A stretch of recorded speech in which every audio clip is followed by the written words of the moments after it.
وہ کتنا دل گداز لمحہ ہے۔ قرآن نے اس منظر کو بیان کیا کہ جب حضرت خلیل اللہ نے خواب دیکھا، اپنے بیٹے کو ساتھ لے کر کے وادی منع میں پہنچتے ہیں، اور جو ارادہ تھا، عزم مصمم تھا، اس کا اظہار اپنے بیٹے کے سامنے کیا تاکہ اس نیکی میں بطیب خاطر یہ بھی شامل ہو جائے۔ قرآن نے اس کو بیان کیا ہے۔ ایسی انوکھی کہانی آپ کو کہیں نہیں ملے گی، ایسی سچی کہانی اور عظیمت کی دل آویز داستاں کہ باپ اور بیٹا دونوں بیٹھ کے گفتگو کر رہے ہیں۔ کیا گفتگو ہے؟ باپ کہہ رہا ہے کہ یا بنیا، اے میرے بیٹے۔ جو اہل زبان ہیں وہ اس کی نزاکت کو اور اس کی لطافت کو سمجھتے ہیں کہ یا بنی نہیں کہا گیا، میرے بیٹے نہیں، یا بنیا۔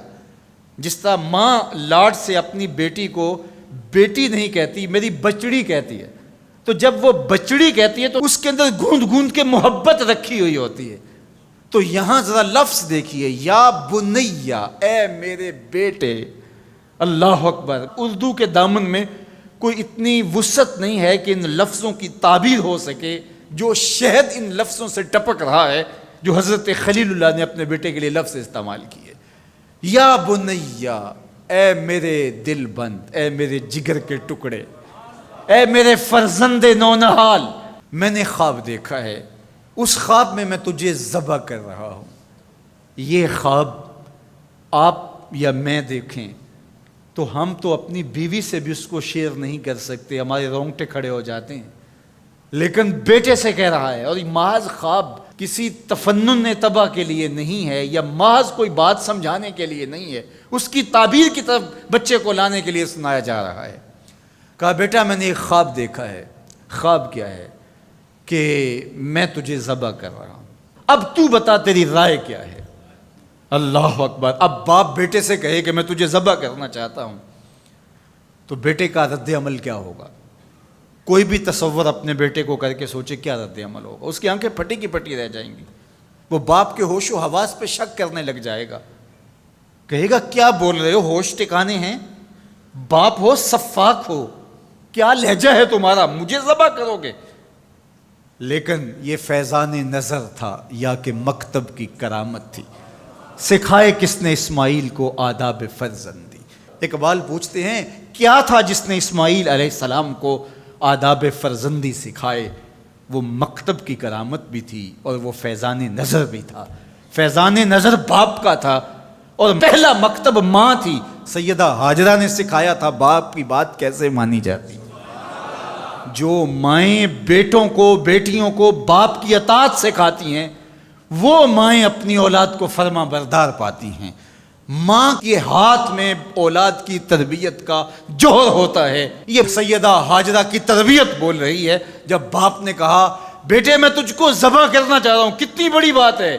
آنکھیں پھٹی کی پھٹی رہ جاتی۔ یہاں بیٹا کوئی جواب نہ دیتا، اس سکتے کے عالم میں گردن جھکا دیتا۔ مکمل اطاعت کہلاتی، انقیاد امر کہلاتا، امتثال حکم کہلاتا۔ باپ کہتا میں تجھے ذبح کرنا چاہتا ہوں، بیٹا خاموش ہو جاتا۔ السکوت من الرضا، لمحے حساس ہوں تو خاموشی بھی رضا مان لی گئی تو بیٹا صرف خاموش ہو جاتا، سر جھکا لیتا، یہ کافی تھا۔ انقیاد امر تھا، حکم کی تعمیل تھی، امتثال امر تھا۔ لیکن بیٹا کیا کہتا ہے؟ یا ابت افعل ما تؤمر، ابا جی جو کرنا ہے کر گزریے۔ باپ نے جو پوچھا تھا وہ ذبح کے حوالے سے پوچھا تھا، تو ذبح کا جواب ذبح سے مکمل امتثال امر ہے۔ لیکن بیٹا دو قدم آگے بڑھ کے کہتا ہے یا ابت، اے میرے پیارے باپ۔ اب اس میں بھی بیٹے کا لہجہ تبدیل نہیں ہوتا۔ جب باپ ذبح کرنے کا کہہ رہا ہو اس وقت میرے ابو کہنا یہ امتثال امر کی انتہا ہے۔ اور آگے کیا کہا؟ افعل، کر گزریے۔ یہاں یہ نہیں کہا ذبح کیجئے، باپ نے کہا ذبح کرنا چاہتا ہوں، لیکن ذبح کے جواب میں ذبح نہیں آیا۔ ذرا دل تھام کے بیٹھیے، کتنا امتثال امر اور مکتب کی کرامت کا کیسے ظہور ہوتا ہے۔ یا ابا تفعل ما تؤمر، اے ابو ذبح کیا، جو بھی کرنا ہے کر گزریے۔ ماں میں عموم ہے، عموم، ما تؤمر، جو بھی حکم ہے، ذبح کیا ہے جو بھی کرنا ہے کر گزریے، رہی بات میری تو یہ کام چھوٹا تو نہیں، ستجدنی انشاءاللہ من الصابرین، آپ دیکھیں گے میں صبر کر کے دکھاؤں گا، میں صبر کر کے دکھاؤں گا، تڑپوں گا بھی نہیں۔ اب یہ منظر قرآن نے بیان کیا، فلما اسلما، جب دونوں نے طے کر لیا۔ کیا طے ہوا؟ فلاں نمبر کی گاڑی خرید لے نہیں، فلاں پلاٹ خرید لے نہیں، فلاں پلازا لے لے نہیں۔ باپ اور بیٹے کی وادی منع میں بات کیا ہوتی ہے؟ باپ کہتا ہے میں تجھے ذبح کرنا چاہ رہا ہوں، بیٹا کہتا ہے میں ہونے کے لیے تیار ہوں۔ آپ دیکھیں گے کہ میں جنبش نہیں کروں گا۔ اب قرآن نے یہاں جو لفظ استعمال کیے، ذرا لفظوں پہ غور، فلما اسلما، یہیں سے اسلام ہے۔ اسلام یہ ہے یار کے آگے سر تسلیم خم کر دینا۔ من مانی کا نام اسلام نہیں ہے، اللہ رسول کی اطاعت کا نام ہے۔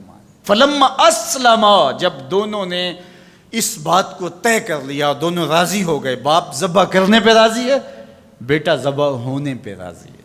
وَتَلَّهُ لِلْجَبِينِ، اور باپ نے بیٹے کو پیشانی کے بل لٹا لیا، ہاتھ میں چھری پکڑی ہے۔ بوڑھا باپ اپنے نونہال بیٹے کو ذبح کرنے پہ آمادہ ہے، جس کا کوئی قصور نہیں ہے، جس کو اللہ سے دعائیں مانگ مانگ کے لیا تھا۔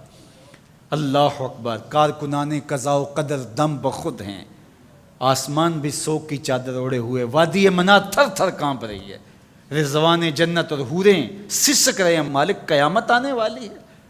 کہا تم بھی کہتے تھے خلیفہ ہمیں بناؤ، ذرا میرے بندے کا انداز عبادت بھی دیکھو، میرے بندے کی بانکی ادا بھی دیکھو، میرے حکم پر اس کی تعمیل دیکھو۔ اللہ اکبر، حضرت خلیل اپنے بیٹے کو لٹا کے ہاتھ میں چھری پکڑے، بیٹے کو ذبح کرنے کے لیے آگے بڑھتے ہیں، ہاتھ میں چھری لیے ہے اور گردن پہ رکھتے ہیں، اور پوری قوت کے ساتھ چھری کو گردن پہ پھیر دیتے ہیں، لیکن ایک بال بھی نہیں کٹتا۔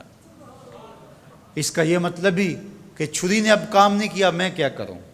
کہا شاید میرے دل میں کوئی ایسی بات آ گئی جس سے چھری کو روک دیا گیا، جلدی سے چھری کو پاس پڑی لکڑی یا پتھر پہ مارا۔ لما تقطعی یا سکین، اے چھری کاٹتی نہیں ہے۔ آواز آئی الخلیل یامرنی والجلیل ینہانی، خلیل کاٹنے کا کہتا ہے، جلیل کہتا ہے خبردار ایک بال بھی کاٹا۔ پھر تیز کرتے ہیں اور دوبارہ چھری گردن پہ رکھتے ہیں۔ اللہ اکبر، گلا کٹ جاتا ہے، خون بہنے لگتا ہے۔ حضرت خلیل خوش ہو جاتے ہیں، آنکھوں سے پٹی کھول دیتے ہیں، لیکن منظر کیا دیکھتے ہیں کہ جس کو ذبح کیا وہ بیٹا نہیں، وہ تو دمبا ہے۔ اور حضرت اسماعیل پاس کھڑے مسکرا رہے ہیں، بے ساختہ زبان سے نکلا اللہ اکبر۔ تو حضرت اسماعیل بولے لا الہ الا اللہ واللہ اکبر۔ جبریل امین جو دمبا لے کے آئے تھے وہ بھی پاس کھڑے اور مسکرا رہے تھے، بولے اللہ اکبر وللہ الحمد۔ اب ابراہیم علیہ السلام کی سرشاری کا عالم، جبریل امین موجود ہیں اور دمبا پڑا ہوا ہے۔ اب ظاہر ہے بات سیدھی سیدھی ہے کہ اللہ کے حکم سے سب کچھ ہوا۔ حضرت ابراہیم علیہ السلام کے قلب اطہر کو تسلی ہو گئی، لیکن عین اس موقع پر وحی کی چمک سے منع کی وادی روشن ہو گئی، اور وحی نازل ہوتی ہے اور آواز آتی ہے وَنَادَيْنَاهُ أَن يَا إِبْرَاهِيمُ قَدْ صَدَّقْتَ الرُّؤْيَا إِنَّا كَذَلِكَ نَجْزِي الْمُحْسِنِينَ۔ عین اس موقع پہ ہم نے بھی آواز دی، ابراہیم بس تو نے واقعی خواب پورا کر دکھایا، ہم نے تیری سنت کو قیامت تک باقی رکھا، اور اس تیری نشانی مٹنے نہیں پائے گی۔ صدیاں بیتنے کے بعد آج بھی منع کی قربان گاہ سے لے کر دنیا کے آخری کونے تک سنت ابراہیمی کو زندہ کیا جاتا ہے۔ اللہ اکبر، کتنا جگرا تھا اس باپ کا اللہ کی رضا کے لیے۔ خلت کے تاج یوں نہیں ملتے، عظمتوں کی معراج یوں نصیب نہیں ہوتی۔ باپ بیٹے کو ذبح کرنے کے لیے آمادہ ہو جاتا ہے۔ ہمارے ایک بزرگ کہا کرتے تھے بیٹے ہر بندے کا کوئی نہ کوئی اسماعیل ہوتا ہے، جب تک وہ اپنے اسماعیل کی گردن پہ چھری نہیں رکھتا اللہ کی دوستی نصیب نہیں ہوتی۔ اپنی خواہشات کی گردن پہ، اپنی آرزوؤں کی گردن پہ چھری پھیرو، اللہ کے لیے محبوب سے محبوب چیز قربان کرنے کے لیے آمادہ ہو جاؤ، پھر تمہیں وہ اپنی قربتوں سے مالا مال کرے گا۔